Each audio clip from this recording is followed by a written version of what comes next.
Hey everybody, it's Steven from Just Got Played, and I'm here today to talk about Iceland settlement to independence 872 to 1944. So, I haven't played this game yet. I was just browsing BoardGameGeek as I do, and I saw a press release for this game, and I thought, there were two things about it that grabbed my eye. One is this deals with the history of Iceland for 1100 years. Which I found pretty intriguing. And also it said it was a semi-cooperative game. And so I know semi-cooperative games get, in some cases, justified bad raps because, you can have somebody who just tanks the game or something like that.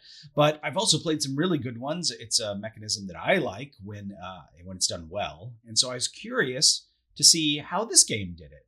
And so I reached out to Greg Porter here and I said, hey, good luck with your game. And he said, yeah, it's coming to Kickstarter, right? And I think that's July 1st that it's coming. I'll put a link to the Kickstarter campaign down below. He's also running a contest to give a couple of copies of the game away. I'll put a link to those down below. And I said, yeah, I'm interested. Is there a rule book or something I could look at? And he said, sure, here you go. And so I'm just going to talk about, what have I learned about this game by just looking at the rule book. I haven't had a chance to play it. So I can't say definitively whether it does semi-co-op well or not. But I am intrigued by some of the stuff in here. So I'm just going to sort of scroll through the rule book here and talk about it. So for starters, I liked that art at the beginning.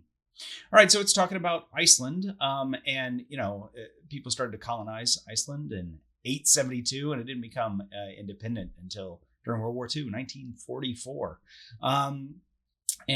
So there's a lot of interesting little bits of history throughout this rule book. There's also some interesting terminology. So there's the Gothi, I guess. Each player is a Gothi, which is sort of like a leader. I guess you can read that for yourself. There's also the Lugmathur, I think that's pronounced. Lost speaker might be another way to say that for somebody who's just an English speaker like myself. That sort of changes over time what that might mean. It could be like lawyer or maybe even prime minister or governor. So there's some interesting things in here. Gold is the currency in the game. Actually, here it talks about the pronunciation. Lugmathur. Okay. There are different regions of Iceland, so that's cool. And then how to set up. I'm not going to get into all the details about setup, but it is interesting. There are a bunch of different eras you're going to go through. Again, 1100 years. You've got the settlement era, Dark Ages, Middle Ages, Industrial era. And then World War II is what ends the game, and there's volcanoes. Volcanoes play a big part in Icelandic history. I personally have been affected by an Icelandic volcano. If you ever see me at a convention, you see me, I'll probably be wearing this. And I can tell you a funny story about how a company that I worked at back in 2010 wanted to save $50 by not booking me a direct flight. And the Icelandic volcano ended up costing them thousands of dollars instead. So that's kind of funny to me. Anyway, it's a great story. If I tell in detail, I'm not going to do that here. All right. So again, a bunch of setup. Not going to talk about all the different setup, but again, there are all the different ages that you go through. So that events and things are sort of in chronological order. All the events in the game are based on historical stuff, and then World War II ends the game. And when I say ends the game, what makes the game semi-co-op is that everybody can lose, right? If you haven't done enough work to get Iceland to the point where it can be independent, then everybody loses. But otherwise, one person wins the game. So that's sort of interesting to me. All right, play sequence. First, there's a new event card. So as I mentioned, there's going to be events every round, and those are going to be based on historical events from the history of Iceland. You elect a new law speaker, so they get to do some interesting things during the round. I think that's also where the play starts. Turn order is important, there are other things that happen, conflicts that happen between players that get they can decide whether to give compensation, etc. So there's a lot of different reasons you might want to be that person, or be on the good side of that person, or be next in turn order from that person. So there's a little bit of there's a lot of deal making in this game, back and forth. How are you going to spend gold, do what, etc. Get promises from people. Support the towns. All the towns in the game, they have to be supported by food.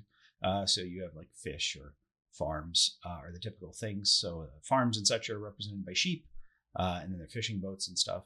So you have income, you can build improvements, and then you discard surplus gold. Everybody can only store, I think it was 6 gold each round. All right, so yeah, you bring up these event cards and you deal with the event. And dealing with the event in and of itself can be a negotiation among players because it's the effect is going to be split among players. If they can't agree, that could mean it actually ends up being worse for everybody because things are rounded up. So you may want to find some way to deal with the event in a better way, but you all would have to agree for that. All right, so you elect the law speaker, of course. So we talked about that. Supporting towns. So again, a sheep or a fishing boat, there has to be one of those in each region to support it. And you can declare, I think, which one you're going to support. So because regions, if a region has no town or all improvements that require a town, all improvements require a town are immediately lost, right? So the towns can get abandoned and then the improvements have to go away. So it's important to have sheep and fishing boats, and they don't have to be yours. They can be somebody else's sheep and fishing boats supporting the town. So there's this interesting dynamic on the map about that as well. All right, so you get income. There's this interesting thing about timber. So there's a timber icon on Iceland for each of the players in the game. And whenever somebody builds an improvement in that region, if the timber icon is still there, you can harvest it, and it's worth a bunch of gold.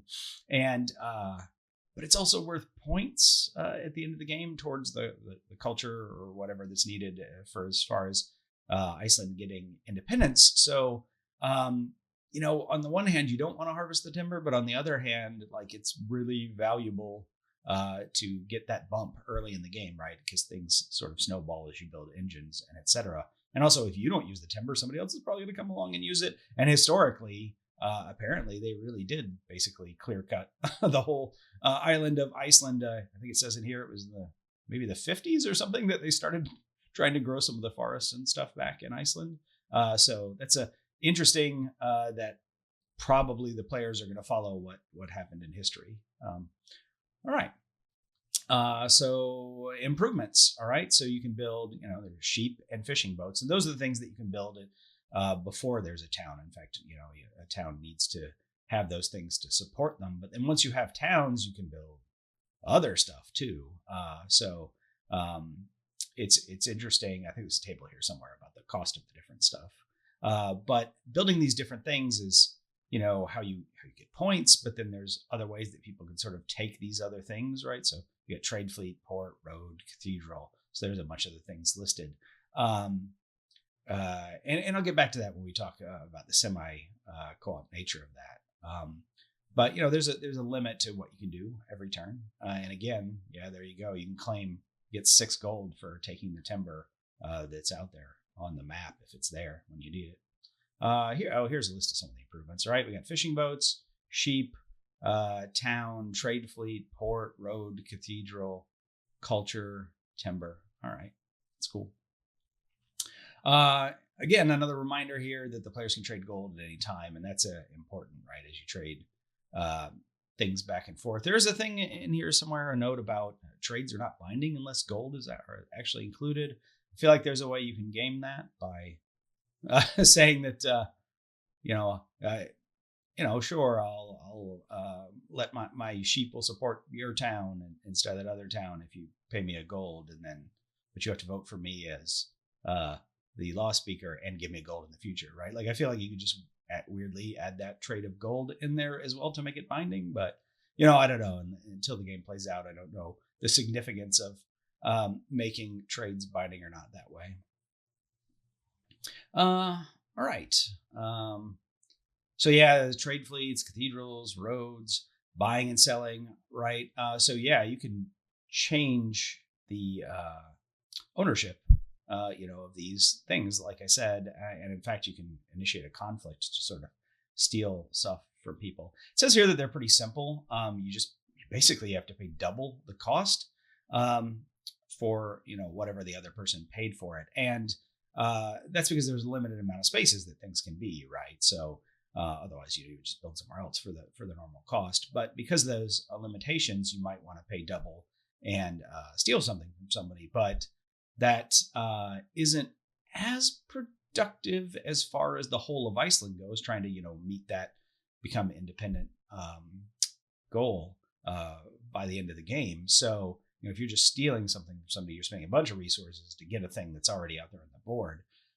So that's an interesting dynamic that's going on there. Also, there's a limit on how much can be stolen from one player per turn, so people don't gang up on them. And then this is where the law speaker comes in. So it says that you could appeal to the law speaker, and the law speaker might give you some compensation from the player who stole the thing from you. Of course, you have to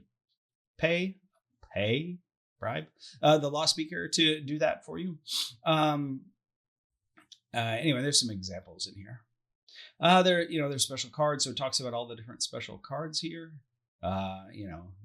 Teamster, animal driver, fish trader, bishop, wool merchant, etc. Hey, here's the eruption damage. All right, so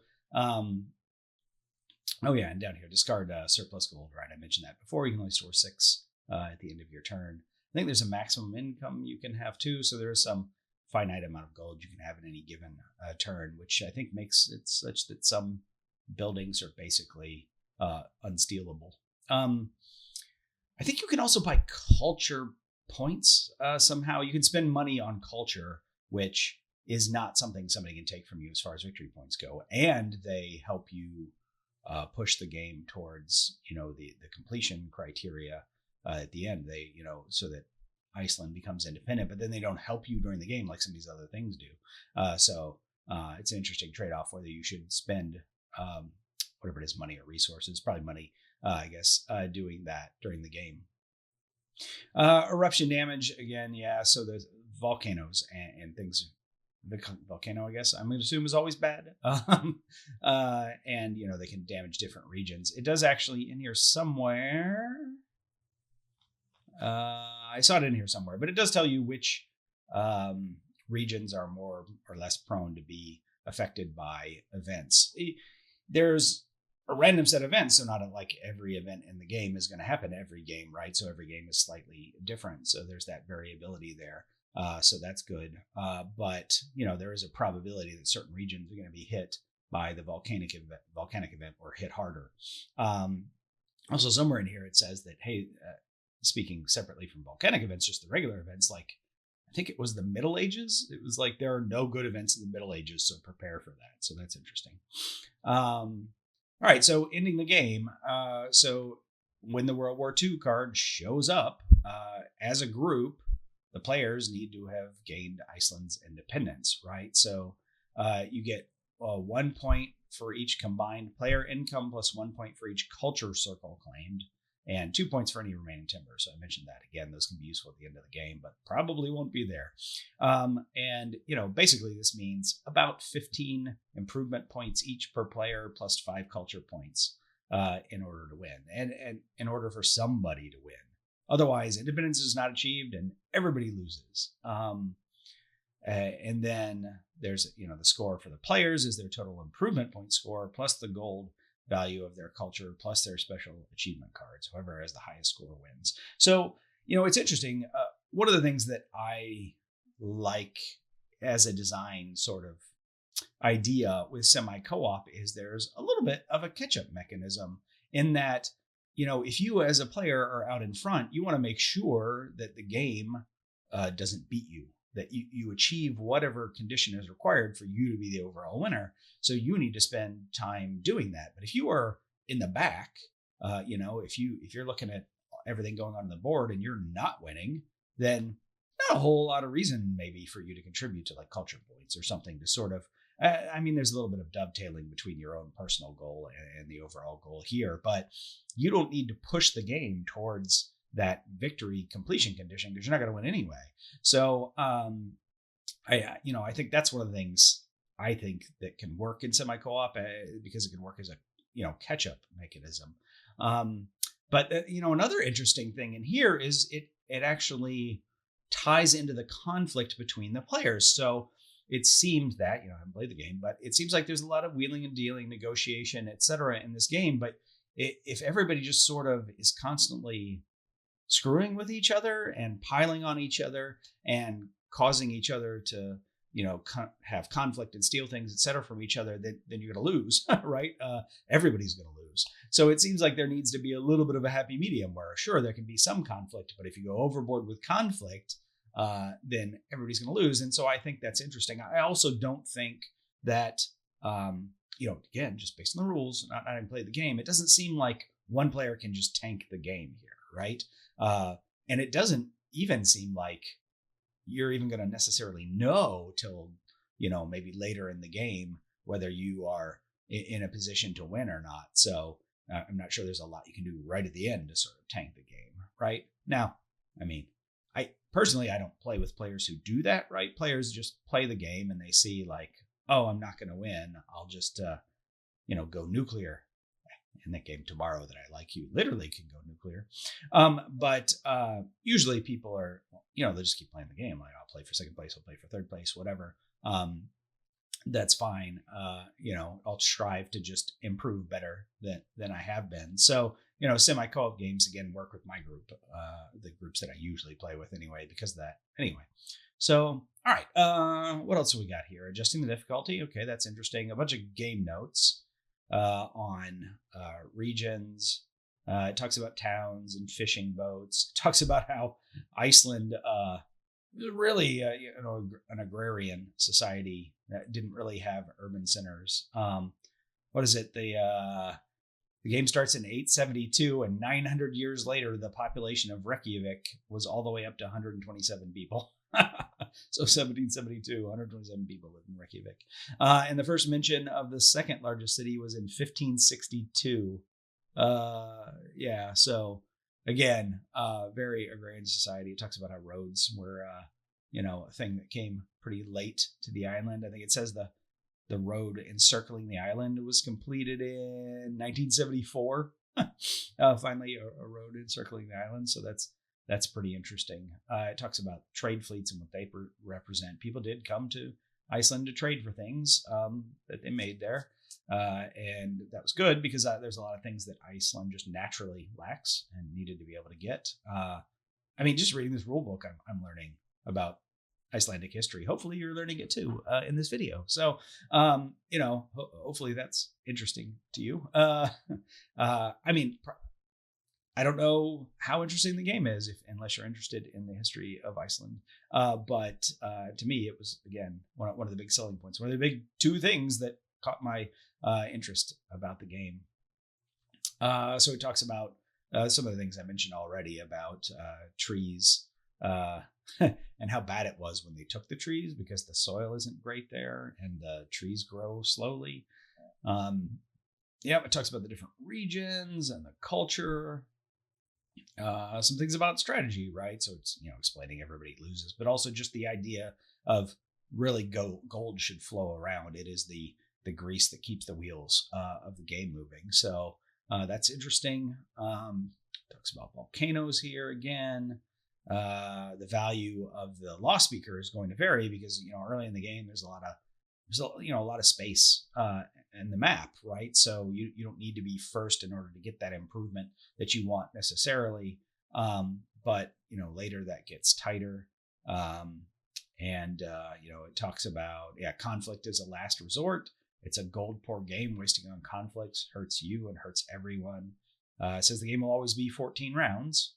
So you don't have a lot of time to even deal with the disasters that come up, much less what the players do to each other. All right. History, volcanoes. All right. Volcanoes really suck gold out of the game. That's not great. Here we go. Here's if you wish to game the cards, the amount of times the volcano cards hit a region are, and then it lists the different regions that I won't try to pronounce. Looks like Sutherland gets the worst of it. Sounds like there's one card that affects all the regions. Oof.